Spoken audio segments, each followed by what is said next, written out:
there's that. Fuck it. There you go. Well, as you would want to say, fuck it, we'll do it live. Fuck it. Fuck it. We'll do it live. Alright, cool. I don't know. Look at this. Look at that. There we go. Not you. Look at that. No, I'm saying, look. Alright, somebody's finally there. We got one person. Hey, everybody. That's it. Okay, so... That's because I'm not very popular. Me neither. So yeah, I got that thing running. So that'll be cool. What we'll do is we'll do this, and some people will eventually show up. So there's something say shit, talk. There we go. Somebody say. I like how he said say shit. Boom, something pops up. Perfect. All right, so yeah, I'm just gonna take this. So Welcome and then to the layer. Use the audio from that, and I'll drop that into iTunes on civilianization. So if people catch this late or they're checking it out right now and want to hear the rest, check out Civilianization Podcast. And then the only thing scripted is your name. I know that pretty fucking well. I mean, shit, I've known you since 1996. So, here we go. Without further ado. Friends, fans, followers, leaders, and true believers, I am here with... Doug Newman. If you don't know Doug Newman is probably one of my oldest friends that I had in the military that I'm still in communicate with. Started off in 1996, boot camp, you know. It's funny because like 2 weeks, and when you're early in your career, it means like a million years. Yeah. And then later on, it's like 2 years, means like, oh yeah, he's one of us. He came in around the same time as us. Yeah, I mean, if you can't remember anything like I can, anyway, I can't remember what I had for breakfast, but all those days just bleed straight into one, for sure. I don't remember the first day I seen you in A school or if I seen you in boot camp, but I know we were all there at the same time, for sure. No, the only thing I really remembered was we're both from Ohio. We're both in the same, little bit, kind of the same kind of music. And people would confuse us because we're all the same height. You know what I mean? We're white boys, Scrawny same height. Bastards. Yeah, and then also you played pool. I think you used to play pool too. That's right. So that was... So you know people that know how to... I used to be in tournaments up in northern Ohio when I was young. So that shit. And then fast forward to... that was cool. We were in different battalions. And then fast forward to fucking 06, Iraq. Hell yeah. Good times. Good, yeah. I remember you're like, I got all this stuff I want to say. And then now you're quiet. What do you want to talk about? Where do you want to start? Whatever the fuck you want. Whatever you're comfortable with, Doug. Oh. Alright. Uncomfortable with. Uncomfortable with? What do you want to go with? I don't give a shit. Let's see. I love you, dog. I love you too. Let's see. I want to say for sure, hello to everybody I know for sure. All the guys that keep coming on the show, Doc and Abel and all you guys, man, I love seeing you guys on here. And thanks for supporting Obi, man. For sure. We need more folks to come out and help this guy do what he does, because honestly, you're the only one getting off your ass and doing it. So, anyway, what do you want to talk about? VA stuff, or I'm retired. If you don't know me, I don't have anything to do with the VA other than I'm stuck going there for medical services. This sounds like you're teaching an unprepared class. This reminds me of like when you're like, hey man, you got a GMT and you just read the PowerPoint the night before, and you're like, all right, hey man, hey guys, just so you know, like, don't beat your wife. That's no matter what, no matter how fucked up the sandwich is. That's what it said. I didn't need an hour and a half to tell you don't beat your wife or your husband. That's it, man. One PowerPoint at a time. Like, no, I remember coming back. I know this is fucked up to go into it, but I remember when we came back from Iraq, and it's a true thing. Like, I'm not making fun of spousal abuse because that is horrible and it does happen. But with the way that they came across on some of the training, remember when we got back from Iraq, and then you have to have that decompression, which is good that they do that decompression thing. But it was just so fucking lame. It was bad. It was like it was like the kind of training they're like, well, we have to do something, so here's this bullshit, and I couldn't stop laughing during it because it was so hacky. She shut the refrigerator wrong, and he got mad, and then he like missed every swing. Yeah, and I couldn't stop fucking laughing at the bad acting and that shit. That's actually one of my fucking problems. That's what's funny. What's that? Is fucking I get fucking crazy mad. So, anyway, like we make fun of that stuff, and it's funny. That shit was funny. I was either laughing or sleeping most of the way through that shit, right? And I never when I retired. Well, when I got close to retirement. Sorry. When I got close to retirement, I still didn't think I had anything wrong with me or whatever, but I was constantly pissed. Right. And was it like just like you were easily irritable or what? Yeah, dude, I hated everything. I hated work. I hated being at home. It was just dumb shit that would just set you way off. And I mean, to the point where like a buddy of mine phrased it like, when that shit happens, it's like you're driving from the back seat. Like you ain't in control anymore. You're just watching it all go down in front of you. So that's when I decided to. Go seek out some help and stuff, and now I'm a little bit better anyway. Was it easy for you to figure out what your triggers were and shit? No. Really? Not at all. It was just kind of like, I'm fortunate enough, like, to the point where I figured out where my triggers were, like, a couple years before I retired. Like, when I went through a divorce, and I'm not saying it's bad, honestly, like, the divorce, I won't say anything bad about it, my ex-wife, because she left me with my retirement, so thank you very much. Yeah. She didn't go after shit, so good on you, thank you. Yeah. But it was just a time in my life I was going through that, and that's when I was starting to work on it and trying to figure out what some of the things that triggered me, and that's when I really started noticing it. And I still, honestly, I still don't know. Yeah. More like if it starts happening more frequently, then I started realizing, well, then there's something else going on that's getting me screwed up. So but before that, I didn't realize, I didn't even give it thought at all. I thought it was just like I had valid reason to be pissed off, but I really didn't. And so just so these guys and gals that are listening or watching know, I mean, we went through some shit. We were at like Fallujah, and you did the convoys. I did a lot of tagging along to the fucking convoys. You were sneaking on my convoys without me even knowing. Oh, dude, I need shit, dude. I'll be like, all right, I gotta go to Ramadi. I gotta go to Al Asad. I need fucking grinding wheels. I need hinges. I need fucking bolts. I got shit for Marines I gotta make. You know what I'm saying? Or fucking senior fucking moons want something crazy made, and I gotta go do that. So yeah, I would always hop on your convoys, but the thing is, a lot of people, and God bless those fucking SEALs and hard charging Marines and all that other shit, the recon guys that everybody's clamorous about. But what a lot of people don't realize is that Seabees, we're basically like the taxi company around there. So like it's not glorified that, third country nationals need to get from point A to point B, or, something needs to get from point A to point B. And the people that do that on the fucking ground are getting shot at and fucking mortared and IED'd like a motherfucker. Yeah. So my thing is too that I was talking about. We were talking about this earlier when we're driving around Lancaster, Ohio, where we're at the moment, and your basement with the clown. Yeah. But I was talking about that earlier too, or we were talking about it earlier too. Is like one of the things that triggers me still to this day are people that slow down at red lights. Like they're fast at red lights, and then trash that's in the road, and then it just like. I was driving an RV for a rock and roll station for a while, and that fucking used to get me and shit. And like, I don't know how you did that. Big vehicle. It was like an MTVR, but I would have been good turn radius. I would have been ping-ponging people. Get the fuck out of my way. So did you get treatment or? Yeah, I did. What really got me to get treatment was I stopped liking hanging around with my kid and having fun with my kid. Your kid's awesome, by the way. Because I'm like, cool. Uncle will be like, oh, me! We're about to be here! Yeah. She's constantly asking when you're coming back. I blame these 5 pounds I just found on your fucking kid, man. No, your daughter's awesome, dude. So, she's up there baking him cookies right now. Yes.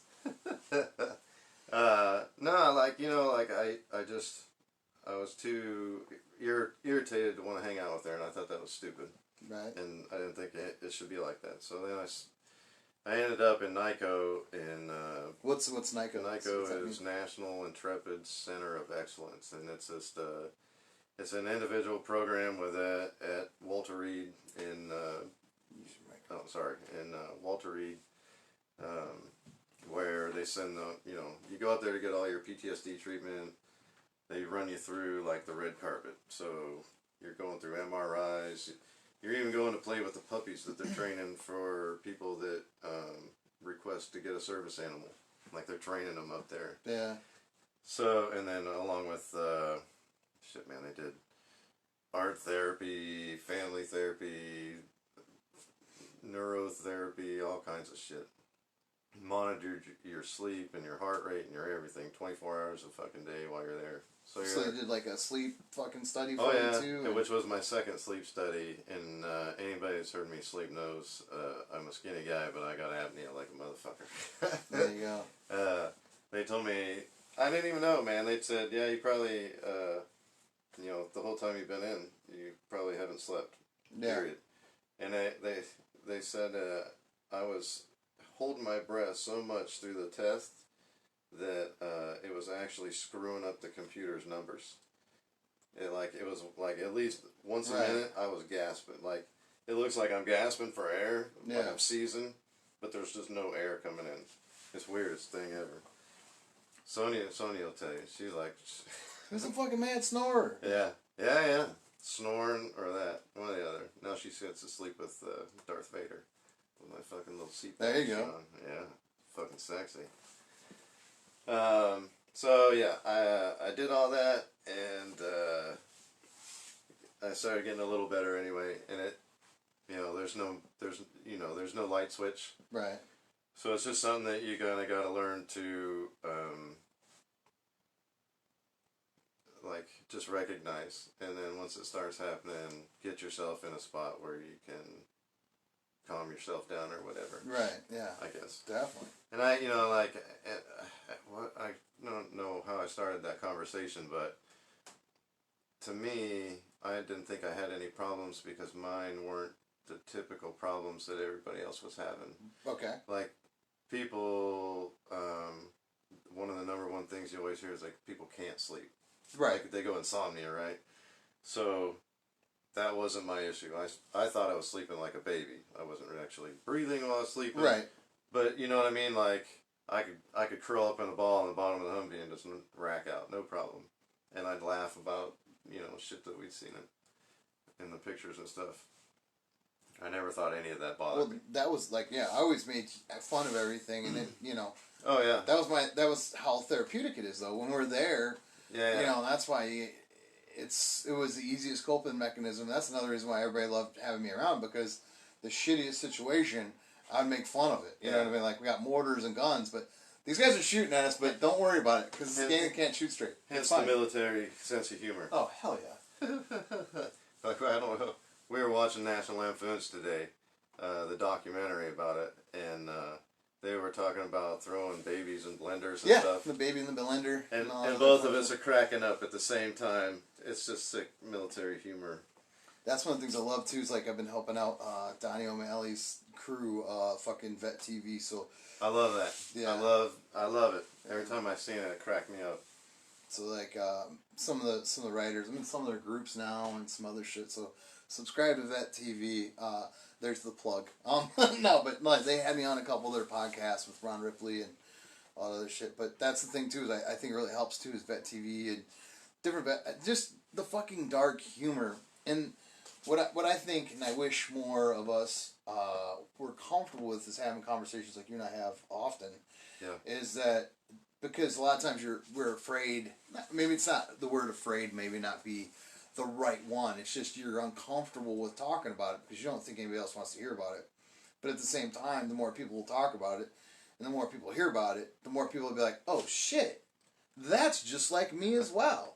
You know what I'm saying? Like I got that same shit going on too. Yeah. So the more people. It is weird like that. Yeah, and it's just like I don't mean to hijack your story from you, but. It's so fucking true because a lot of stuff you and I have been through, we experienced, we were fucking right there. I mean, like my fucking recruit was in your team who hit an IED, Lucas Gallagher. Yeah. You know what I mean? And then blown the fuck up. So, and it's just like, I'm sorry, Luke. Yeah, my bad. I'm really sorry, dude. Sorry, man. I'm happy I put him in the Navy. He chose to be on your team, though. I'm sorry you're on his fucking team. Shit on with Jimmy Redinger. Alright, so... But anyways, should have went on Redinger's team, idiot. No, I fucking love you, man. But anyways, it's just, you know, when people can communicate and say, hey man, I got this going on, and because when we're on active duty, we can talk to each other, non-rates, petty officers, chiefs, all that, officers, wardroom. You have those little areas where you do that. Yeah. And you're around each other constantly. And I think a lot of times too, when we get away, that communication's gone. So you kind of forget how relevant and important you were, you know. So yeah, I was never relevant or important.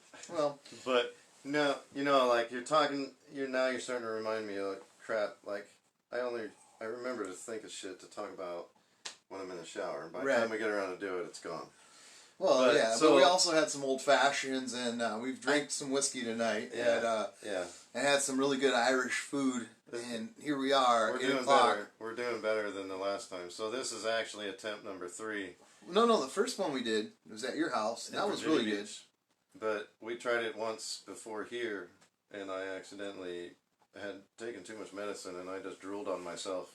Yeah, for 45 minutes. It was funny. I'm like, I can't really go anywhere with this one. Yep. So we threw that one in the scrapper, and I had to get his ass back here again. So anyway, yeah. Go back. I digress. So I want to check these. You're saying how we communicate and stuff. I think a lot of that too. Some of the stuff, whether you have trouble or not, like everybody has their life, and they have to go live it. So you can't be offended if somebody's not talking to you day after day after day, or checking in on you or whatever. But I think some of us avoided talking to each other just because we didn't want to think about the shit anymore. Right. And then moreover, when we start thinking about it reminds us of the couple of folks that we lost. And you know what I mean? And you just start going down that road. But I will say, like, we put together a group chat, a couple of us, and I thought that was awesome. It was just not like we just barely say hey every once in a while, just kind of like a buddy check. Your convoy team? Yeah. Yeah. So I would suggest that, or encourage any of you guys to head little groups of friends or your cliques or whatever you want to call them. Just make a little group and don't make it a chatty thing where you're going to be bothering people all the time. Just every once in a while, just throw something out on a holiday. Hey, everybody have a good holiday. That way you know nobody's missing. And every once in a while, just text those 2 words, you good? That's what I like doing too. It's just like, you don't even have to have a complete fucking dialogue, dude. It's just, you good? Yeah, man, I'm good. You good? Yeah. And that's it. And a lot of times, especially if you're down in the dumps, I found that just contacting other friends, and then it's like, it'll bring up your spirits. Or a lot of other times, it's just like, I'm not saying you got to worry about other people's problems and shit like that and make them your own, but I am saying a lot of times, just hearing a friendly voice, dude, it's like, oh, fuck yeah, man. So for sure. Yeah, man, I love hearing from people. Like,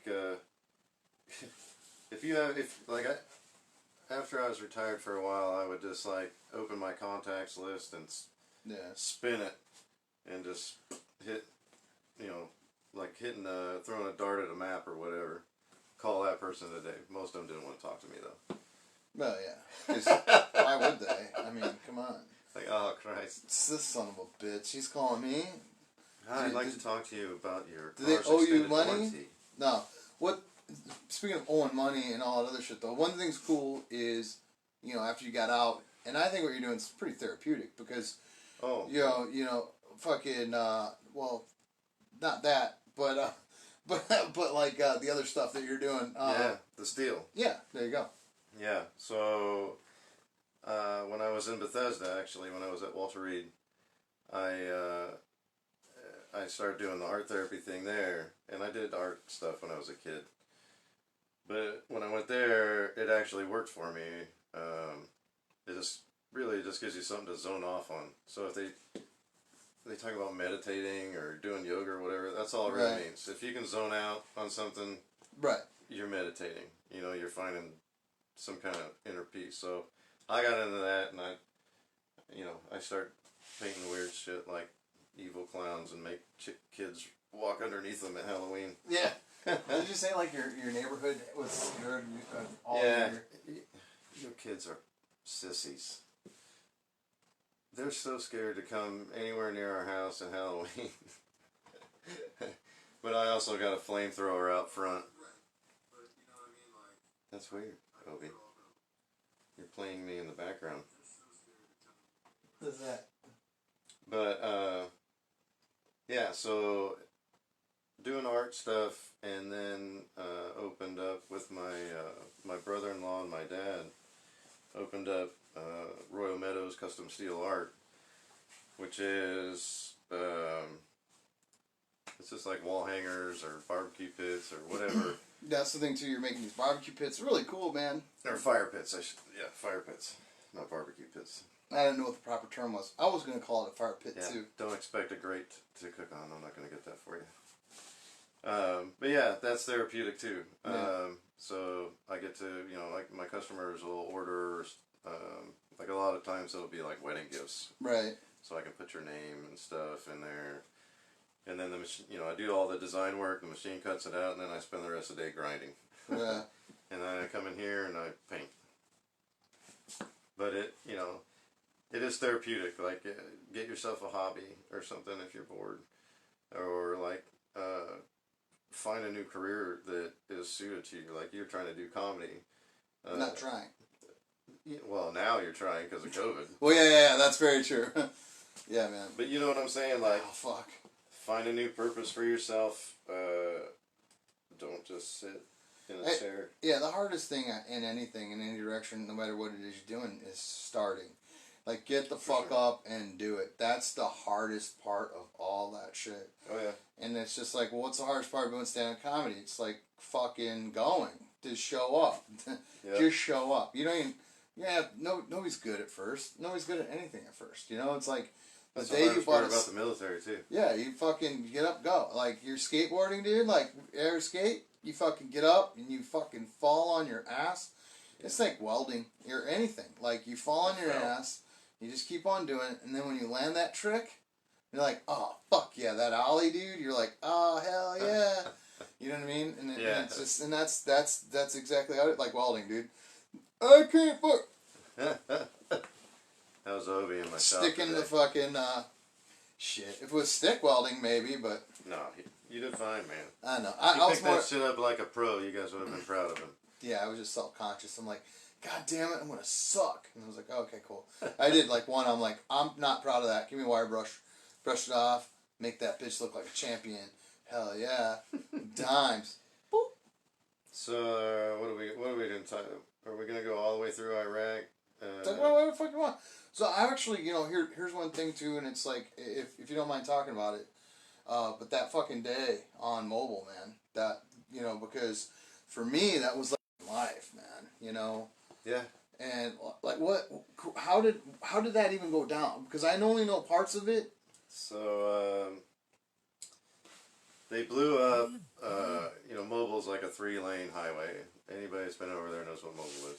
So you got like three on this side, 3 on that side, so right. 6 lanes. And it's and then the scene would be that 3-lane or 6-lane highway, however you want to see it, at an intersection with an overpass. Just like here in the States, they had, the big clover leaf in and outs. And they blew up like 3 lanes of this fucking thing. You could have lost a semi in that hole. Yeah. I mean, it was huge. And it had been... supposedly it had already been cleared or whatever. So they sent the bees in to fill this thing. That's what we did. They blew it up, we filled it up. So while they were working, our team was setting security. So we were doing round robins too, back and forth. So we'd set up in all these 4 spots, sit until the next wave of folks had to come in and out, and we would switch. We would switch spots and then come back. Yeah. To the same spot over and over again. Just kind of providing overwatch and then getting the people back and forth. And so truck 1, they were going up to their spot, and we were up on the overpass actually. So we're looking out this way. Well, I guess we're facing this way, and I'm looking out these shitty fucking 2-foot windows. The IED scene's down below us, and we can see right there in where, like, imagine like you're looking at an off-ramp, Yeah. and they were driving up to set in their spot, dude, and it just rocked. Like, it was like a sound you just can't fucking forget, right? Yeah. And then everything just kind of gets blurred into one. Like, the smoke was still going. Like, the sound of it was still literally ringing. I can still fucking hear it. And we're telling Beach he's our driver for our truck. Get us the fuck down here, because we have Doc in our truck too. Get us there now. So he's hauling ass, man. That kid could drive. Once something went down, not just this time, but anytime something blew up, right? We were truck 6, so our SOP or whatever was, if something happened, we'd kick out to the side of the fucking convoy and just punch it and get to whatever, whether it was truck 1 all the way in the front or the truck in front of us, we were there. And that kid would just go. It was awesome. It scared the shit out of me. Anyway, we got over to where we were going in at him, and I realized that what they hit was like a hose. Right. Like a dirt-colored hose with contacts inside. You can't see it. Well, yeah, people don't know. It's like, you're talking about like taking a fucking garden hose and running basically speaker wire right through the middle of it. And then when it pinches down, it completes the circuit, and that's what fucking sets this shit off. It's one of those fucking, yeah. Yeah. So anyway, we get to the edge of what was concrete or asphalt. Yeah. And is now dirt. And I realized, fuck, there's more. You know what I'm saying? So I get out and I told Beach, I said, you fucking drive. You put the wheels where I'm pointing. And I got in front of the truck and I walked up there as fast as I could, and we got to them. And, God, man, I can still hear all of it. Anyway, long story short, I can't. We had to get them, and we had some hurt guys, and we had to get them out of there. Yeah. So we were close enough, we ground medevac. So we were close enough to Fallujah. We got in there, and I can remember even then, this one, I'm so sorry for this too. You know, like, we joked to cope with shit, right? So yeah, oh yeah. We threw Luke Gallagher, in our truck, and, you know, he was hurt. He got hit. Yeah. And, as we're hauling ass out of there, trying to get him back there, I'm trying to make light of it, and I joke, and I remember, don't worry, your balls are still there. Yeah. That's what I had to say. But, like, he's worried about his face. So, you know, he's like, hey, Doc, how's my face? You know, so. Yeah. Yeah. Hey, let me get a drink real quick. Yeah. Thanks. Yeah, man. And that's the thing, too, like, I know, like, when we're out there, fucking, because everybody's, like, really didn't want to come and let me know. Because I'm like, that's my fucking, you know, that's my recruit, you know what I'm saying? Like, oh, shit. And then, so I went, and I went to see him in the hospital, right? Yeah. Thanks. Actually, the hospital thing was after the shit, cause I had to go to work, you know what I mean? So like you guys got everybody out, and I wasn't sure what exactly all happened. I just knew something happened, you know. Oh, that was nuts. And then so like you guys took off, and then I had to go out, and then cause the at this point, like Mike was a Syrian, the EOC. Yeah. Yeah. So like Alpha Company. Matt. Yeah, Matt. So or Matt, not Mike. He lives in Germany now. Yeah. So like so those guys, their job was to even out all the soil, and then my job was Charlie Company was to do. So I was in charge of all the concrete. So I'm like, you know, like you and I, we're just like, well, we gotta like power through this, and then worry about it later. So I'm making fun as well, you know. Next thing you know, we're fixing this goddamn road. They got this pile of asphalt like right over here, and I got Rivera still, you know, fucking non-rate's like, oh my god, this is fucked up because they started mortaring us, dude. Yeah, dude. And this is like, they always pick the best time. Oh yeah. We're like 30 hours into concrete at this point, like, You know, and he's just like, and I know people have heard the story a bazillion times already, but they're like, SW1, this shit's fucked up. I'm like, bro, I hope the next mortar that comes in, or next fucking, just kills us all. I don't know if that's like a... And he's just like, what the fuck, man? That's fucking bullshit, man. And I'm like, dude, if it hits that concrete... Dealing with it. If it hits that concrete been pouring for the last 48 hours, I'm just going to kill myself. Yeah. And then he just started laughing, and he just loosened up. And that right there, that was a moment that I'm like, oh, okay. Yeah. Because he was like literally like fucking like, yeah. Scared and shit. And then after that, he was completely, and that's the whole thing where you gotta like, Yeah, when you were there, like, whether you were really, like, whether you were in combat or never saw anything, whatever, you couldn't allow yourself to really be scared. No, you just gotta fucking get through that shit, man. And they used to tell me not to stand there at Corregidor. The smoke pit was like in the balcony in the corner of their building. And those fools were getting shot at. Oh, yeah, well they call that nonstop. They call that building Full Metal Jacket because it looked like the fucking God. the buildings in Full Metal Jacket. So they call it FM. Yeah, it was like we loved going there, but we hated going there. Right. Oh my god, yeah, it was like a death sentence trying to get in and out of there. And they were like, and we always moved at night too.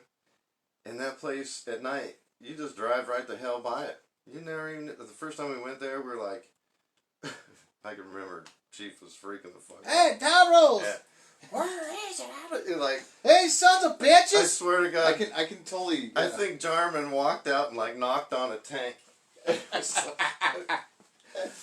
think I found the gate. It's a tank.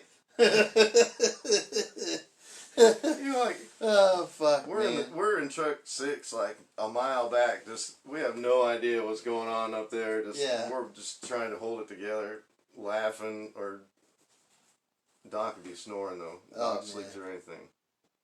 I don't know how many times we just end up someplace and smoke a cigarette, be like, "Yeah, another day in paradise," Yeah. Fucking that shit, man. So. I had to go fucking clean out. I had to clean out Lucas's locker and all that other stuff for him, and I'm glad you guys let me do that. That's heavy, but he was my roommate too. So like, and then his mom had cancer. His mom, yeah, it's my fucking grandma's. Rest in peace, grandma. Yeah, his mom was my grandma's mail lady. So of course, like that's how small. Like he's my recruit from a small town in Ohio. So I got all his shit. He's getting ready to go to fucking Germany. He's drugged up. He's like happy land.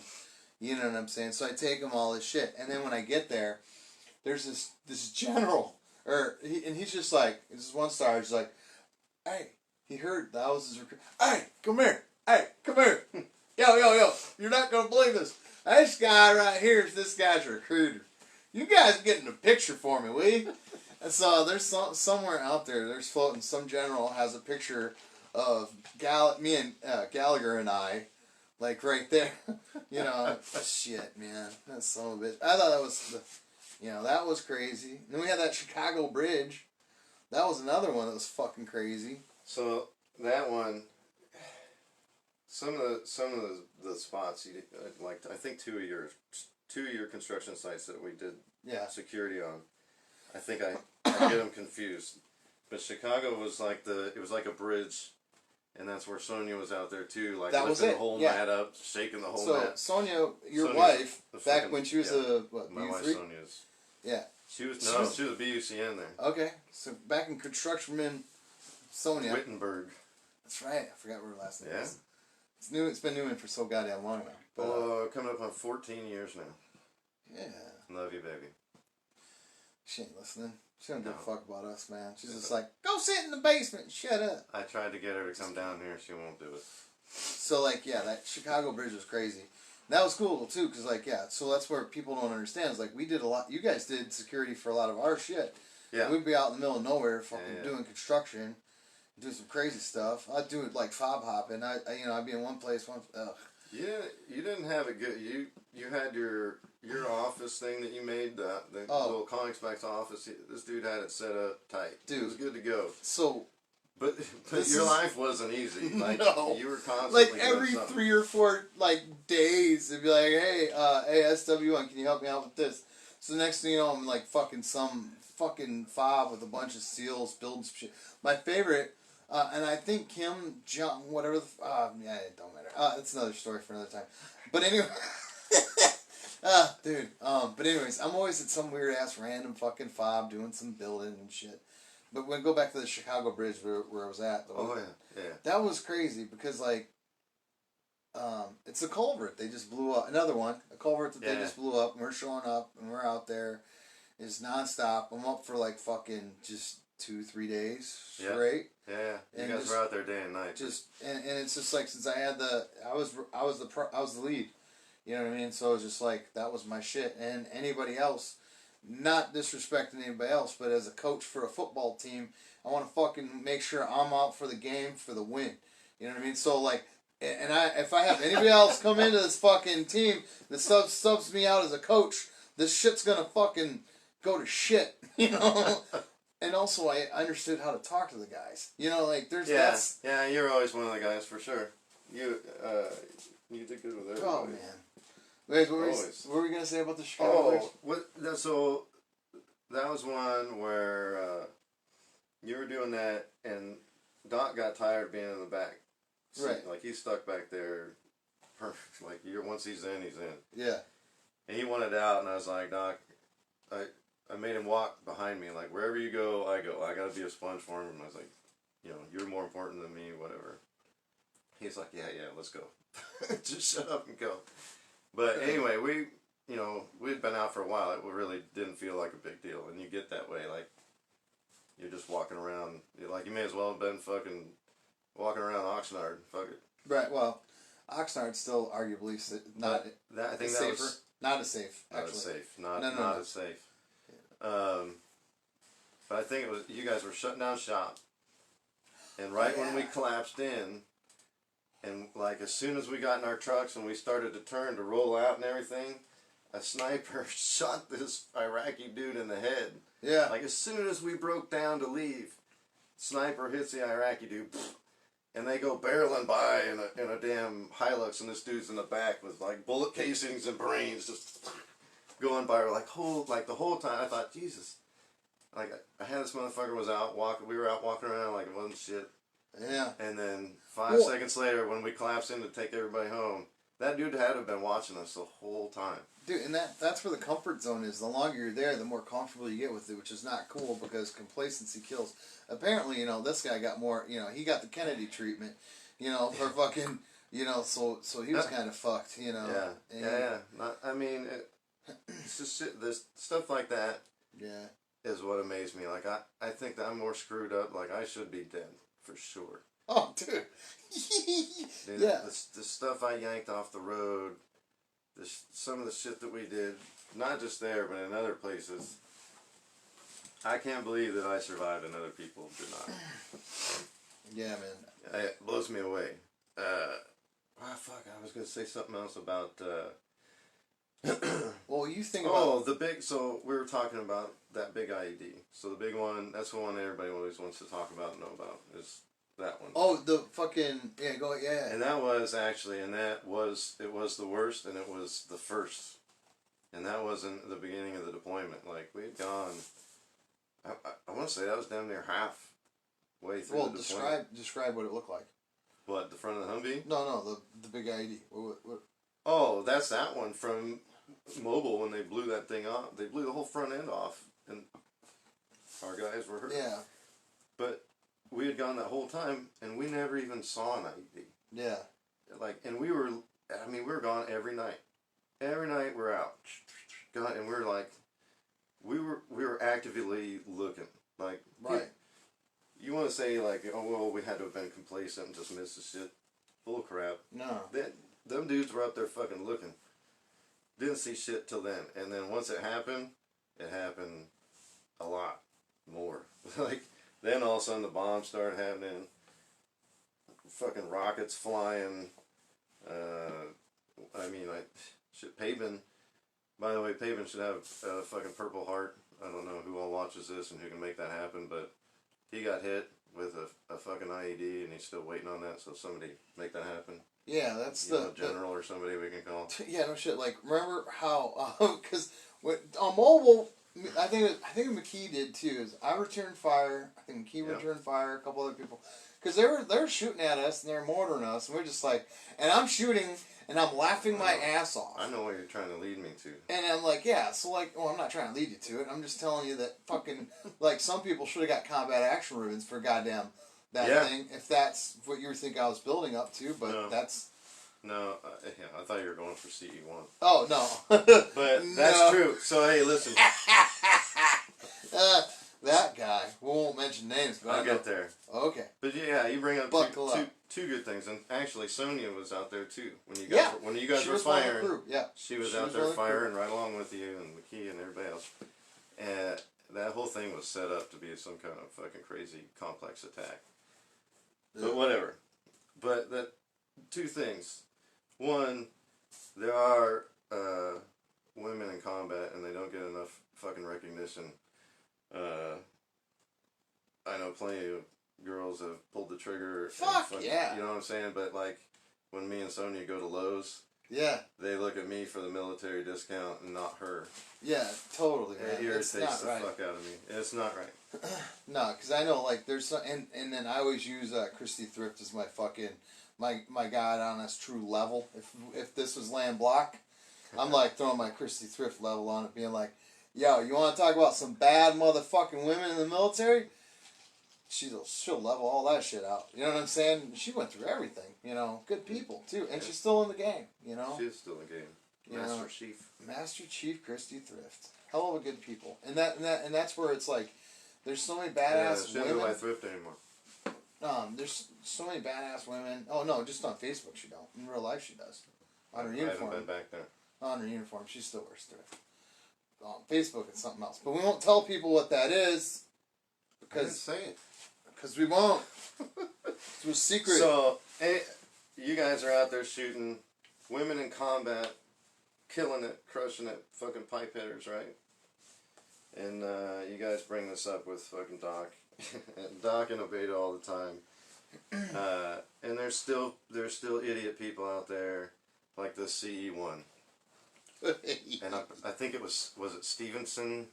I'll name drop. I don't care. No, Corey Stevenson. No, not Corey. Oh, okay. I was like, no, cool. This dude was actually, I think his actual job was fucking safety or something. Yeah. Weasel motherfucker.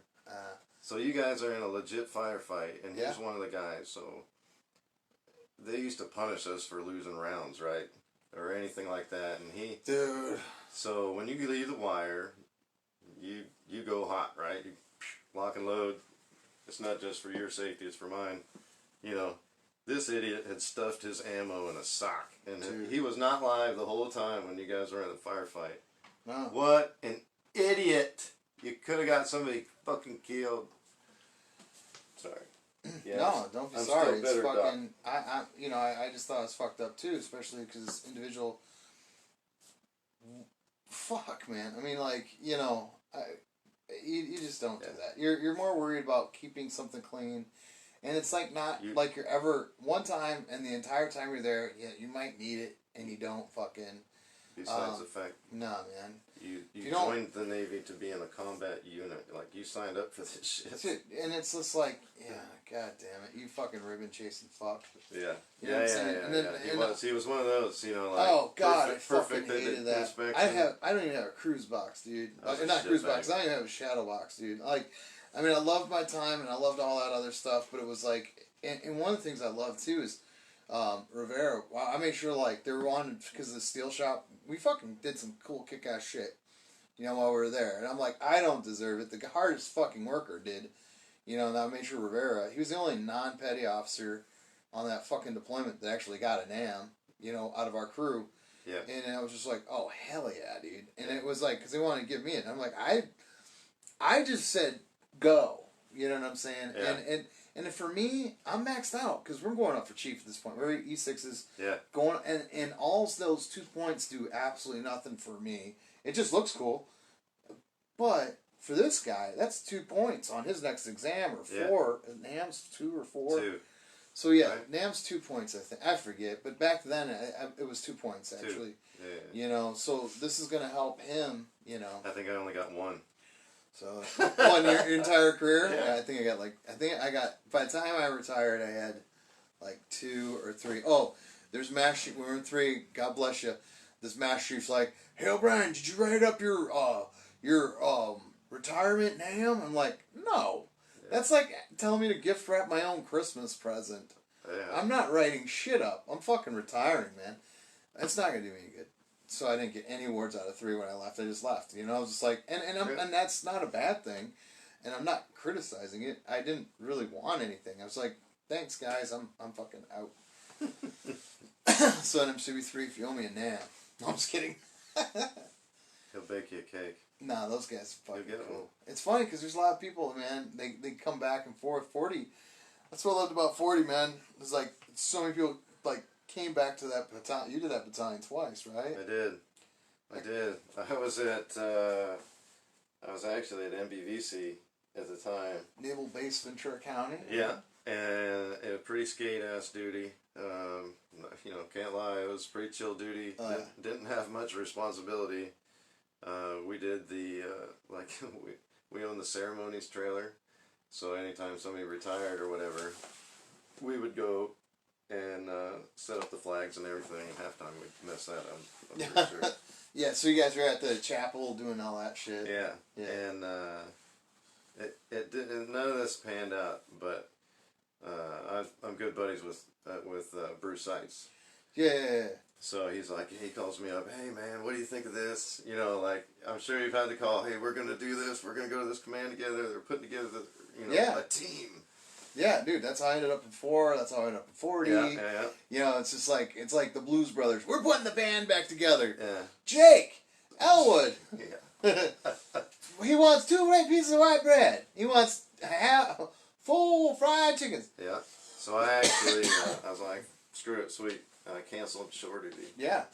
Canceled my skate duty. Rolled back into 40, and then Bruce actually never came. Son of a bitch. Yeah, I also had a similar thing like that too, man. Like, so I went to the FIB. I went to FIB ACB2. It's similar to that. I'm like Johnny Woolston. I love fucking Woolston. He was the 5. I was the 3 when we were at CBU 202 together. So like, you know, I was the ops fucking chief for all the construction for Charlie Company. And he's like, hey man, he's the S3 Charlie. He's in charge of all the ops for the entire battalion. And he's like, yeah, make you come over, man. You'll be the Charlie 3 and da-da-da. And like, all right, cool. So I got orders. I'm en route when he goes to like Morocco. And then like after he gets to Morocco, his wife is just like, no, this is bullshit. Retire. Oh. You know, so, you know, because it was fucked up for him. You know, they really did fuck him over. I'm not saying the command fucked him over. I'm just saying that the people that ran some shit really fucked things up. So, and he's just like, you know, hey, and his wife's awesome. I love the Woolston family. They're fucking awesome. I took his kids to their first hockey game. Or I gave them tickets to their first hockey games, I should say. Not took them there. Then after, you know how I used to do that at Norfolk Admirals? Mm-hmm. Because I used to work for them. I love that. And then I would... And you got me into games for free. Dude, yeah. And well, this is the thing I learned from... Awesome. I learned this from Don Barris. He's a stand-up comic. He's the audience warm-up for Jimmy Kimmel Live. Is like when I would go to Jimmy Kimmel's shows, I could go for free. Yeah. I'd hang out with the bands. I'm hanging out in the green room with like everybody that's on the show that night. They have their own like fucking, what do you call it? They have their own green rooms, but then you have the main green room. So like, so like, and I'm just hanging out in the main green room playing fucking video games, blah blah blah, chilling, eating free food, sticking fucking Red Bulls in my pockets because it's free. So I'm like taking a 6-pack of Red Bull for free out of there because I'm enlisted and I'm broke, you know, and I'm in Hollywood on leave. So, but that's one thing I learned from Don was that he would just like take me around the whole like studio there, and then I was just being able to see that and how that felt. If I was ever in a position where I could do that with somebody else. So next thing you know, I'm working for the Norfolk Admirals. I'm taking the stats around everywhere in the place. So any opportunity I have to be like, hey guys, come over here. This is the wizard behind the curtains. Here, these are all the hockey players. These are my friends. You know, and the kids Yeah. are getting their autographs and shit, because that goes a long way. You never forget those moments. You've been doing that kind of stuff for longer, even then, because you started like you were always going after, like you knew where you were going to be one day, so you knew. I think you knew to put yourself places. Yeah. I don't know if I ever told you. Like the first time we did the hockey game thing was actually at an LA Kings game.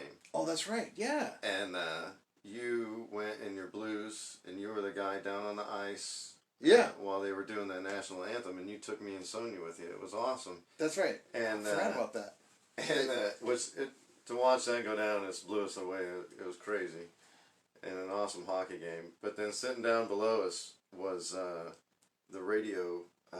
Tom Likas. Tom Likas. Hello, dear. Yeah, Tom Likas. You know, looking like an obese Jack Nicholson. You know what I'm saying? Like cigar. Yeah. And he's got it was like a little tiny girl with him, just smoking hot little girl. Like, yeah, I'm going to get her a cheeseburger later. Dude. No, that was cool because I was like the honor vet. And, God bless the Los Angeles Kings for that, man. Los Angeles Kings, San Jose Sharks. That was a good fucking game, too. It was an awesome game. I remember it. Yeah, and I'm like, and they gave me at this point, my ex-wife, my wife at the time, she's back home taking care of her dad and the kiddo, and I just had a fuck ton of tickets. Yeah. So you, Sonia, and then Jason Johnson and his oldest son, Tyler. I brought them, and then Tyler was he became a huge Kings fan from then on out, which is ironic because Tyler Johnson's actually a good buddy of mine who plays for the Tampa Bay Lightning. But he was an Norfolk Admiral, totally different person, same name. But yeah, and then it was just like, we went and fucking the Royal, we got those big $50 steaks, dude. Yeah. You know, we had a fucking free steak dinner. I got a $100 gas card. That's and then I was hanging out on the ice, fucking doing the national anthem. That was super cool, man. Yeah, man. I still got the pictures of that too. Well, please send them because I do not have any. Yeah. I that's one of those things I'm horrible at doing is be like, hey man, can you take pictures of this? But yeah, so that was fun, man. And then I always loved hockey, so I just that worked out well. And then when we transferred to Virginia, I started working for the Norfolk Admirals as a second job. Yeah, you were busy all the time there. 'Cause you were teaching during the day on base. You did the stuff with the Norfolk Admirals, and then you did once a week. You were hanging with homeless homies, you'd call it, or whatever. Oh yeah, the homeless homies help day is what I'd call it. Yeah. But yeah, I hope that's still going on because there's that. Is that in Norfolk or Portsmouth? That's in Norfolk. It's in Ghent actually. Well, Ghent, Norfolk area. Portsmouth's too dangerous. Well, Portsmouth, Norfolk. That part of Norfolk is about the same. You gotta go strapped. I used to do that. Well, you know that bit I do about I was in some good places, I was in bad places. I was in Ramadi, I was in Fallujah, I lived in Oxnard. Now, that bit worked well when I was in Virginia. I would, at the Funny Bone, that bit, it would be, I was in some good places, I was in some bad places. I was in Fallujah, I was in Ramadi, I went through Portsmouth today. And Portsmouth, it worked as a good fucking hacky shit name, but it's half that town's awesome. You know, 'cause you got half of it is. Half the other of it's half's not scary as fuck, man. Like if you weird enough is that's where the commissary is over there. Oh Portsmouth is in the shithole area. Oh wow. Oxnard's just a badass place.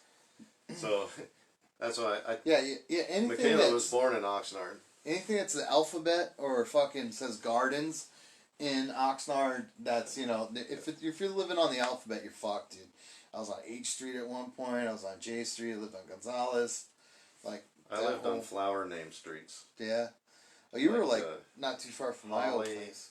And Camellia, and what the heck else? I lived all over the place there. All over the place. It's so weird going back, cause and I love it, cause it still feels like home. You know what I mean? And I'm on the whole other end of the spectrum now. You know what I mean? So it's like I'm done. Yeah. I feel like life. I don't know. Do you ever feel like life was a video game that you beat? You're just in bonus levels now. Oh yeah, I definitely won. I feel like in retirement or being a civilian now, I kind of feel like I played the video game and I won because I made it to the 20, and then you know what I mean. Now it's like after you beat Mario Brothers, and they have these weird fucking pipe worlds that you can go to or something. Yeah, I don't know. I mean. shit, man, I didn't know what was going on. I'm still trying to figure out the next video game, you know? I think that's what I got going on. I'm trying to figure out what the next video game is still. I mean, I don't know. Yeah, I played my game, which I didn't think it was a game. I was just rolling with the punches like Right. everybody else was. And now, you know, I got the steel business going. It's okay. If you guys need anything, hit me up. I ship. What's your website? My website blows. All right. No, I hate my website. It's royalmeadowart.com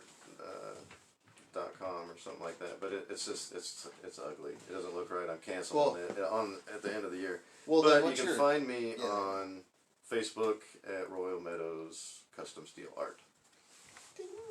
Royal Meadows Custom Steel Art. That's right. For all your custom steel needs. Yeah, like if you got some kind of image, you can send it to me or tell me to design it myself. And I like doing stuff like, I try to get into doing stuff for commands, like Oh, yeah. doing command logos and for fundraising and stuff like that. That way they can auction it off. And like some people's shadow boxes and stuff, they'll want, I can't get anything super tiny, but I can get fairly small. And I should have had you fucking make me a war pig, the Motorhead fucking emblem. I could do because, dude, hell yeah, I know you can, man. I can do that shit. That was cool being in the shop today, just watching some shit go down. I'm like, oh, I swear that one piece looked like it was fucking E.T. sticking his head out of a window. Sitting over there, you want me to grab it? Yeah, do it, if you don't mind. So, yeah. So, like, there's this one piece they were making, but there was a piece over top of it, and it looked like E.T. sticking his head out of a window. But doesn't it? But I didn't know it was part of the bear's face. So it's like... Alright. There you go. So, wait. I gotta hold it up, huh? Yeah, and then here's E.T. sticking his head out of the window. So the nose is E.T.'s head. But this is really the fucking... That's the nose. I was like, what the fuck, E.T.? It's a bear. It's a bear. It's 3 bears inside of a bear claw. If you can't see that, I was like, man, that'd be cool for Beartooth the band, and then which was a band. That's a local band. Yeah, they're Columbus band. Yeah, and I didn't really get into them until we did Sonic Temple. Sonic Temple. If you're anywhere around Ohio and we ever get to go to concerts again, go to Sonic Temple Fest. That's a blast. Yeah, that Sonic Temple, and then because it's cool because I went with Jasmine. We went to the Aftershock Festival, which is in Sacramento, and it was just like it was so awesome because a lot of those bands a lot of them I already seen, so I could go to the other because there's 3 fucking stages going on at the same time. Yeah. So like and they timed it where you could. You had a whole ass, but you could run to each one in between the bands and still get to see it. And that's what I loved about it when I went with Jasmine to the other one because like I've seen a couple of bands already, so I'm like, good, I can watch the other bands that I want to see. I already seen these guys, but Beartooth was one of those bands, and it was a fucking good festival. Yeah, they're good. They're good, especially in Columbus. That Sonic Temple. So what? Michaela my daughter. She would have been. Was it 4, 5, 6, 8 at the time? Yeah. So she would have been 8 years old, and she was in the pit, and crowd surfed to Joan Jett. Joan Jett. How cool is that for a young girl rocker to I guarantee she's the only kid in her class that can say that she crowd surfed to Joan Jett, and I think what was the song? It was. Cherry. Was that what Cherry Bomb. Cherry Bomb. Yeah. Cherry Bomb. When I lifted her up, the guy next to me, I was like, "We gotta get her up," and the guy looked at me like I was nuts. I said, "No, yeah, go, let her go." Dude, we had what was it? I was working for 95.5 KLOS, Southern Rock, California. California's rock of Southern California, or so whatever the fuck it is next week. They had a cool slogan. But anyways, I was at 95.5. You know what? Fuck those guys. Fuck KLOS. No, I'm kidding. I love KLOS. I love all those. There went your paycheck. I don't get paid. They don't pay me. I fucking quit. Oh, that's right. That's right. I forgot. I quit a year ago. But I still love a lot of people there, like Frosty, Heidi, and Frank. Well, Heidi and Frank from that show was great, and then I love that show. Greg Harold. There's a lot of cool people who are still at KLOS. I fucking loved my time there. And and fucking I'm just talking shit because I can. But realistically though, I had some of my best days there. One of my favorite things was, speaking of Joan Jett. I forget what I think it was the Jason Bonham. It was like it was basically like a Led Zeppelin experience, but Jason Bonham's version. It was really cool, and I think Joan Jett opened for them. And the thing when they do when she does the sound check, yeah, it's the band. Yeah, it's not just somebody going a guitar tech. It's the fucking band, dude. Yeah. So I panned around like it was it was the Greek theater. So I panned the Greek theater like this. Nobody there.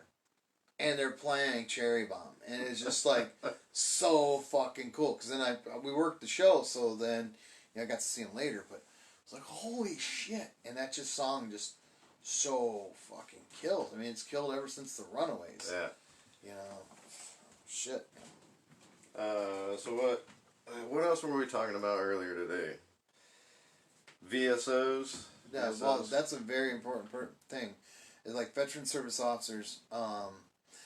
Talk about your experience, because this is my real quick. I just want to say this is like if you're going for your benefits, it's like going to court. If you're gonna go to court, you want a fucking lawyer. You want a good lawyer, and at least have some sort of representation. Mm-hmm. Even if you have a coin-appointed lawyer, at least you have somebody there that knows the bare minimum to be like, this is kind of bullshit, Jimmy. You know what I'm saying? Like, so have something when you do your own claims. Because a lot of times we feel like we're bothering people, which you're not. It's their fucking job. Google your county, whatever county you're in, and then type in veteran service officer, and then call that individual. You're going through Chicago, because sometimes... Because my local one blows. Yeah, because some locals really fucking suck. But thank God for Castellanos, dude. He's really helped me out big time. I'm glad he's out there helping people out. No, he's hooked up. He hooked Doc up, dude. He took care of Doc. That's cool. That's super cool.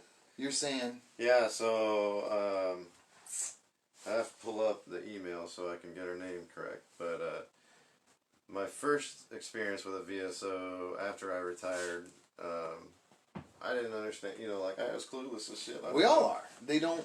And they're like, okay, well, what do you want? I was like, well, okay. I kind of like to see this, this thing happen. And all this dude did was, hit enter. And, I was waiting for a phone call or anything for a year or something. Nothing. I was cool.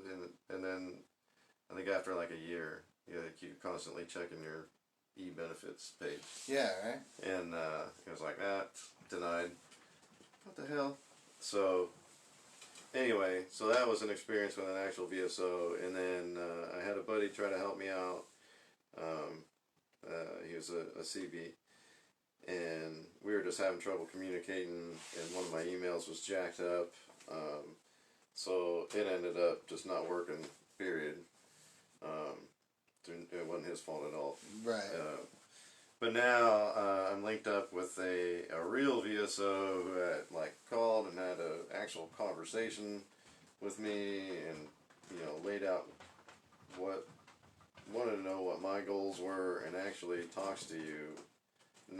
They're not just giving you lip service, and it won't feel like if you're putting in a claim and who you're talking to doesn't feel like you're having a good conversation. Right. You gotta, connecting with a buddy when you're drinking or something. You know what I'm saying? It's gotta be, it has to feel like that, or they're just idiots, and you're not gonna get anything. They're just gonna hit enter on a fucking keyboard, and you're not gonna get anything. And by the time you figure out you're not gonna get anything, your life's too busy to freaking deal with it. Yeah. Because you gotta go, if you want to try to do this, you gotta go to all these, appointments and make the shit happen. It won't happen on its own. That's for sure. Well, and the thing is too, there's a lot of terminology and a lot of lingo that you don't understand. When you're going through this and you're trying to write the stuff down, and then you're trying to figure out what's going on. you have ringing in your ears. You don't know, is it continuous or constant? You know, they ask you that question, and most people have no clue what the fuck the difference is. I'm sorry. I sent our group the picture of Doc helping me out, and Doc says he showed his kid, and he said his kid asked him, "You had to do that too?" Doc's the best. You can kind of show. You should put that picture right up to that thing if you want. So that's this funny. this is the picture that's been. I know it's been brought up a couple of times on the show.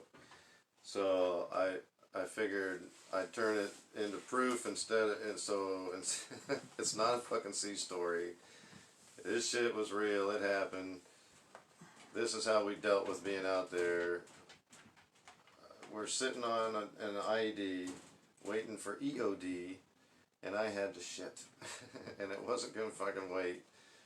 So I jumped out. I do my thing, and doing that in a onesie with a freaking vest on and that's a the helmet. best way to call it, is a onesie. Yeah, by onesie I mean we had to wear flight suits, for anybody that doesn't know. Anyway, I need something to wipe my ass with, so Doc comes to the rescue, and he's handing me bandages to wipe my ass with, and we actually had time to stop and take a picture. Somebody will probably kill me for this. So here's your proof. Hold my hand, Wait, Doc. I can't. Hold my hand. You're good. There, right there. That's him taking a shit on MSR Mobile. For those that can't see, Show that to your kid, Doc. There you go. Bravest guy ever. Look at you.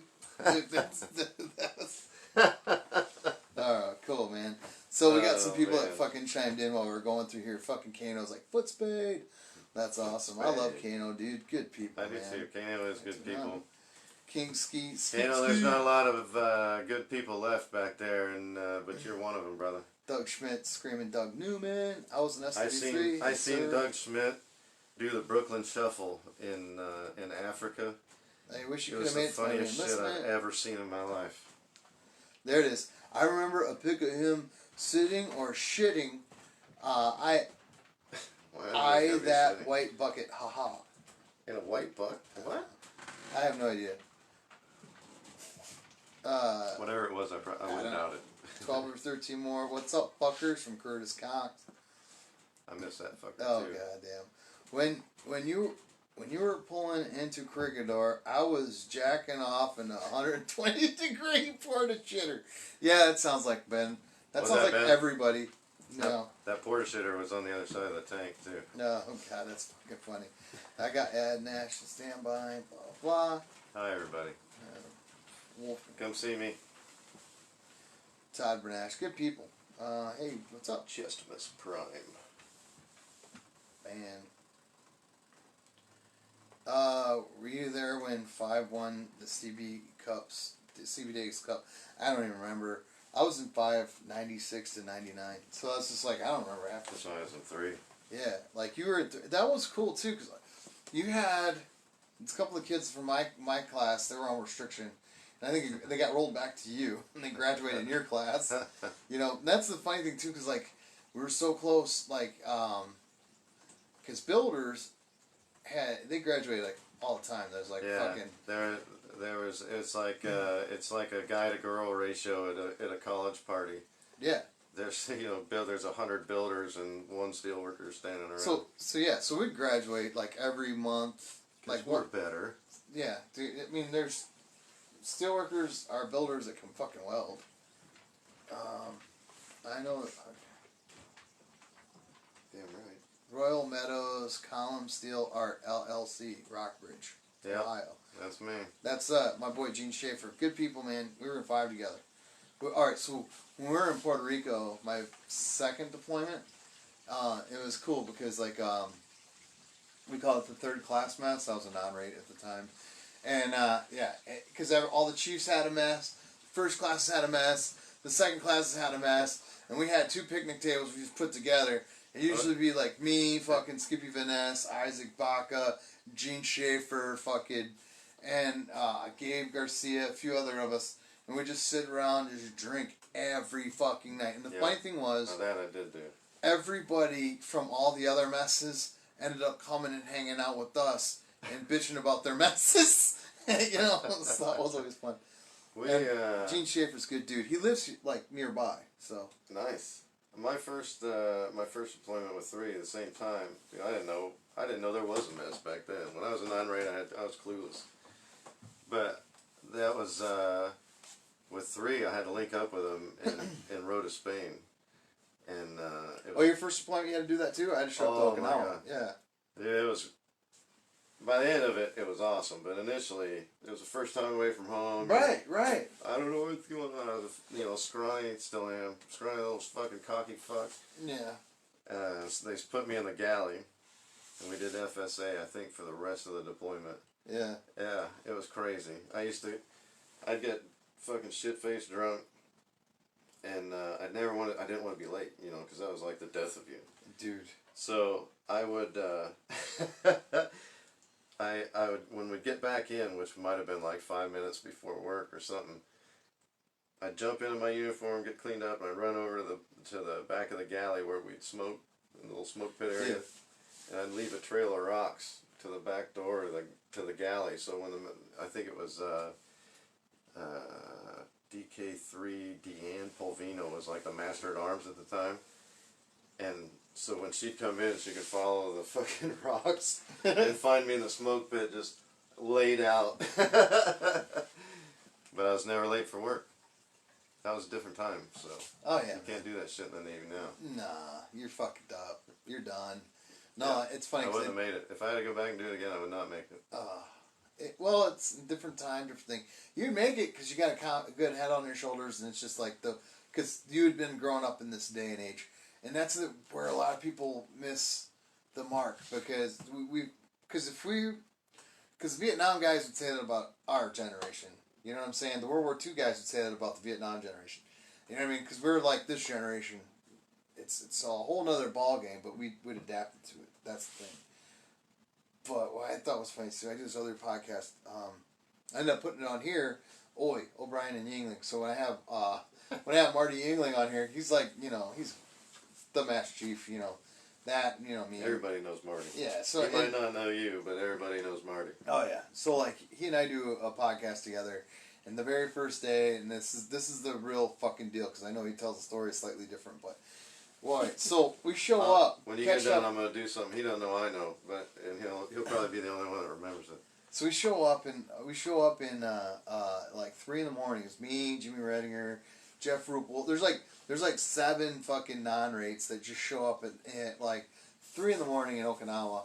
8 o'clock in the morning, we're supposed. Well, it's no PT because it's raining. So 8 o'clock we're supposed to go to Spaces. I thought Spaces where your battalion or where your company works. Yep. So like I thought the quarterdeck was Spaces. So I walked to the quarterdeck. And I'm trying to be there by 8. It is. That's HQ. But if you're HQ, yes. But I was Charlie Company. So then I was like, fuck. So I had to walk all the way up towards the hill for Charlie Company. Colors goes down. For those that don't know what colors means, that means the flag is going up. When the flag goes up, you don't only play your country's national anthem, you play the host national anthem. So you play whoever else is there. Yeah, oh yeah. If there's like 4 countries that are on that base, if you got German, whatever, you're doing that. So we had the fucking American and then Japanese, and mind you, this is January. Rain's coming down sideways, and it's like sandpaper hitting my face. And so by the time I got there, I was a soaked fucking sewer rat with a uniform that was too big for me. And Marty was just like, "Who the fuck are you, Dylan?" Dylan? Because my sideburns were like an 1/8 inch too long.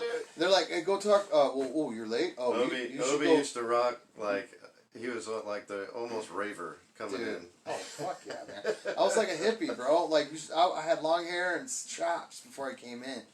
While I was in, man, I had to change that shit. But no, man, I was like a rock and roller coming in, and I did rave because of the acid. I loved eating acid. Now I just love to eat ass. But that's a whole other story for another time. So I get there, and he's like, "Get the fuck on the truck." Oh, no. Let me back that up a little bit. You need to go see, gotta go see Chief Yingling. So I'm like, okay, cool. So I'm thinking it's like a 5'4" Filipino guy. Yingling, No, I wasn't expecting like a 6'4" fucking Patrick Swayze looking motherfucker. Be like, get the fuck on the truck, you piece of shit. You know, fucking new guy, blah, blah, blah. And then from then on out, I got sent to the seawall, which was the chain gang. That was the fucking... Yeah, that was the hardest job I've ever been on. That didn't entail being shot at. It was a shitty project, yeah. Oh, it's shitty beautiful. You know what I mean? The beautiful shitty project. Oh boy, good times. What would you go back and change if you could change something? In the career? Yeah. Any of my people getting hurt. Yeah. Yep. But I know that's not what you meant. Yeah, man. Way to pull those heartstrings, dog. I do. Hey, man, I got more too. I wanna complain about motherfuckers that didn't pass the word to find people. If I could change anything, I would. One, I'd take more pictures and do more sightseeing. Yeah. So, like my first entire enlistment, that first deployment to Spain. Spain's got some cool stuff you can go look at. Some awesome architecture and churches and all this other stuff I could have gone to do. But when you get to Spain in the spring, when the ferry is there, you know, all you care is drinking the next cruise crapo beer and partying your ass off. And I didn't, you know what I mean? I didn't sightsee at all. I unfortunately know too well what you mean because, like, my last deployment was where my first deployment was Okinawa, you know, and I only flew through that. I never had a deployment there. Dude, I was fortunate because. I went to, you know, I poured concrete there 20 years ago. So I went to my first project ever. Yeah. And I, like, walked on the seawall. That's like, cool. And it's like, I got pictures of when this shit's going up. And then, like, I'm here 20 years later after we fucking placed this concrete. And it's like, it felt really cool. But that island, there's just so much history there that's just... Yeah. You know, so much love and heartbreak and just all the crazy shit and the ghosts that haunt that place. And I don't mean like spiritual, like, ooh, no, that's just culture. But yeah, man. And then, so I had a good opportunity to fuck around on that island. So it was like, I think it was like, well, it was me and like Patterson, Workman, and a couple other people. Like, we would go all over and just check shit out. And, you know, fortunate to do that. And I really hope this next generation, they're smarter than we were. You know, they have to be. Yeah, you know, and then they're held more accountable. The standard's different. You know, it is different. It's way different. It always changes. Like back in the old days, they'd be like, "Man, I can't believe that they can't do cocaine." You know what I mean? Like, I can't believe they can't smoke weed all the time. When we first came in, they had just shut off liquid lunches, I think. Oh yeah. Because it used to be 2 beers at lunch. Yeah. It used to be that, and then I remember my first home port. They were marching people around like. For popping on piss tests and shit, and they're like, yeah, man, like I remember before, it was like the 3rd time you popped on cocaine, that's when they'd separate you, maybe. Then you'd have to go through a board, but in the board, after your 3rd time on cocaine, you could stick around, maybe, depending on the board. It's like, are you fucking kidding me? If you were doing coke with the guy next to you, that wasn't cool when we were around. No. Yeah, let's see. So yeah, I would have done more sightseeing. Man, I don't know. I guess I would have. Man, I would have tried harder. I guess to learn more or do. You know what? Yeah.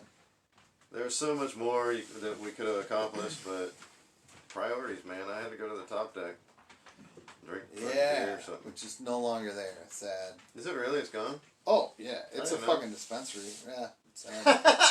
It's selling weed. They gutted that bitch out and now they sell fucking weed. Yeah, it's crazy.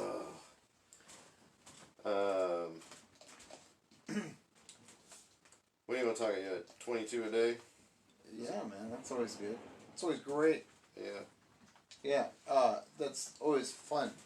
It's not fun, but... No, it's totally being sarcastic. If you couldn't tell that... Yeah.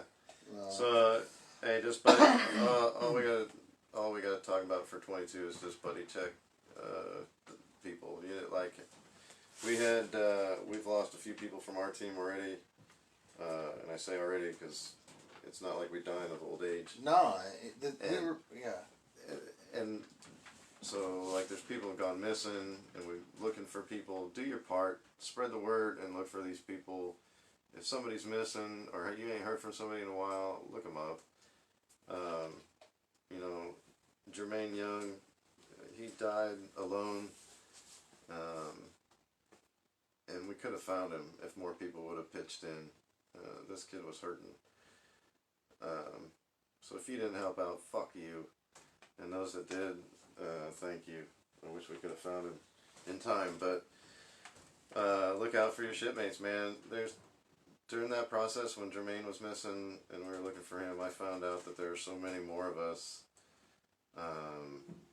that are like out there that are they're homeless. There's all kind. I'm telling you right now, there's all kinds of people that you know that you served with that are probably homeless, like completely homeless.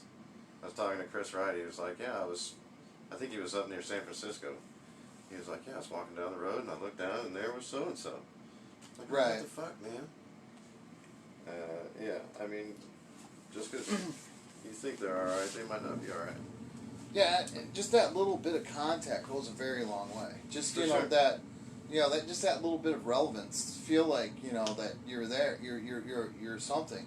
Yeah. Because a lot of times too, when you get out, like did some pretty cool, significant shit, and it's kind of hard to believe that what you're doing is that significant while you're doing it, because you just think this is what I got to do. You don't think that, oh shit, like at the end of the day, people's fucking lives and livelihoods are in your hands. You know what I mean? And you don't really, you don't really comprehend the impact that you have at the moment. It's later on when you look back on, and a lot of it I think people could look back on is when your first couple of years while you were in, there was those third classes or first classes or chiefs or whomever that had that big impact that they did something that you never forgot, and you're like, that's what I want to do, But that third class or chief, they were just doing what they thought was right, whether it just be how to put blouser straps on properly. You know what I mean? It's something like, look, you fucking retard, dude. Oh, like half the Navy? Yeah. Jesus Christ, I don't even want to go down that fucking nightmare route. The entire Navy wears green fucking camouflage now. It's not just Seabees, it's everybody. Yeah. I thought that was finally the smartest thing they ever did. Like, I couldn't ever figure out why we keep screwing around with the uniforms. Well, no, because they're going to figure out a new one next week. They got like a whole team of monkeys in D.C. thinking of ways to fuck up a uniform. They're literally getting paid to debate whether or not we need piping on the dress whites. Oh yeah, that piping's got to be there. A universal fucking hat or something. They're making a lot of money up there doing that dumb shit. That's why they're doing it. You know why too? Because their cousins or somebody's working at fucking Uniform USA or some bullshit. So they're like, oh yeah. So we're gonna pass a bill that we got to change these uniforms. Yeah, that's what they do. They use it to shift money around. Dude, that's what they did. That breathalyzer test that all commands had to have. I should probably not go too into detail on some of this other shit because I'll get canceled murder. They'll be like, oh, Brian killed himself. He joined the 22 a day. I never will join the 22 a day. I think about it on a daily basis, but I text people and say, hey, man, I'm not doing good. And then they're like, hey, what's up? And I'm like, none. I just want to scare you. No, it's just I'll contact people first. So if anything happened to me, it's because I fucking exposed some shit. Anyway. Back to what we were talking about. What really hit me too is like when Jarman, when that happened too, because I was in Okinawa and my phone just like ping ping. I'm like, oh fuck, and then that hit hard and can't do this shit. And I did that whole because you do the 22 a day push-ups thing. I'm like, this is day 2 of not doing your push-ups for suicide prevention awareness. And I got to day 11 and it was too sad because I could still think of names to say. Yeah. And I'm like, stupid. I was just stupid. I would do a shot like Eric Caudle, it was steelworker in my A school class, and then, hey O'Brien, I jerked off 8 times today. And I'm like, god damn. But just shit like that, you would go through this, and I have a bit where I talk about where I wish, when people died from suicide, we could make a fleshlight grave. So, instead of giving flowers, we could just go fuck it and say, look, we still give a fuck about you, man. And a joke to bring awareness to fucking suicide. Because, and I talk a lot of shit about it because it's just I have to, and I love these motherfuckers and I miss them, Yeah. Yeah, it's sad no matter what. However you try to bring light to it, fucking get it there. Oh, I got If in you're trouble thinking too. about doing that shit, or if you need help, just reach out to anybody, man. We're out here. Somebody will help you. Hop in Promise. my inbox, man. Hop in. We're Josh back, and and we're Doug back. can eat it. See, there we go. Hey, what's up? We're back. Man, that's not nice. I'm Doug, and this is Bob. We're Aw. McKenzie Brothers. Hi, bro. Hey. What was I going? Oh yeah. Oh, so in Okinawa, I was making fun of those. Like, no wonder why there's so many fucking suicides on this goddamn island. Your radio is depressing. Armed Forces Radio. I was like, you have the same 4 depressing songs. So, anyways, going back to the whole suicide prevention shit and awareness. Call each other, text each other, fucking, I'm Yep. always going to talk shit because I love you. And it's Yeah. sad. And I get it. And the thing is like, I think about this shit too often. You know what I mean? Like, taking my own fucking life sometimes. But the thing is like, I know enough that no matter how depressed I am, I'm depressed. You know what I mean? Yeah. And I know, and I hope you guys realize this too, that you're not alone thinking these things. Like I'm talking about now, not because I want your pity. I don't. I'm talking about this because other people fucking need to hear this shit. Because like when you're going through this kind of depression and this sadness, you're just going through it. You know what I mean? Like, it's tough and you feel like you're bothering people. You're not bothering people. But you feel like, ugh, I don't want to fucking bother, somebody. I just feel like, I got this. You know what I mean? Like, Yeah. I got it. Don't sweat it. Usually I'm just fucking bitchy anyway. Yeah, I'm an old grouch. yeah, Balding. you're old. Smells funny. Well, anything you want to spread? Any love? Uh, Because I'm just starting to sound like an old man. yeah, you are. Yeah, I am. I don't know. Yeah, I think we told all our funny stories earlier before we got on here. Yeah. You guys should hang out with us instead of listening to the podcast sometime. Yeah. Just hang out. Come have some drinks, Ben. Oh man. Chachis. If there's ever like a reunion, go. Like it's so cool because I've done a 5 reunion, I've done a 4 reunion, and then like a lot of times when they're like, I needed this, because Jeremiah Kugler, I don't know if you know him or not. Yeah. He tried to get some people together, not too long, or it was over this summer, right? Was it this summer? No. It had been last summer, before COVID, I think. Anyway, he tried to get a bunch of people together. I was all in until like the last second. I had to cancel. I felt horrible. Yeah. God. Yeah. But they're always doing something. Go to reunions. Go to go to motorcycle rides. Get out and get together. Shit, I just found out there's another CB in my town. Yeah. I think there's more than one probably, but